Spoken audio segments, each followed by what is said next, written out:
મિત્રો, અસમના સીએમ છે, એમને તાજેતરના એક ઇન્ટરવ્યુમાં એવું કહ્યું હતું કે તમે બીફ ખાઓ છો તો બીફ ઉપર બેન નથી, અને તમે ગૌમાંસ ખાઓ છો તો એના ઉપર કોઈ બેન નથી. પણ ખાસ એટલું ધ્યાન રાખો કે તમે જે ખાઓ છો એ તમે તમારા ઘરની અંદર બેસીને ખાઓ. એટલે આ એક મુદ્દો રાજનીતિનો એવો છે કે એ દરેક વ્યક્તિને દરેક વસ્તુ માટે છૂટ આપી શકે છે.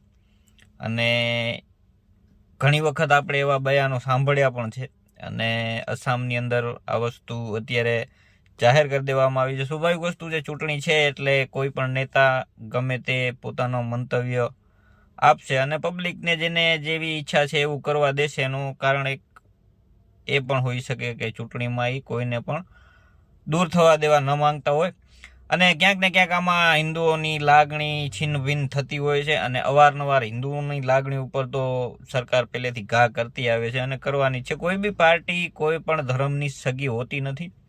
અને આ વિષય ઉપર તમારું શું કહેવું, કમેન્ટ જરૂર કરજો. અને આવી અપડેટ માટે આપણી ચેનલને સબસ્ક્રાઈબ કરી લેજો. મળીએ નવા વિડીયોમાં, ત્યાં સુધી તમે તમારું ધ્યાન રાખજો.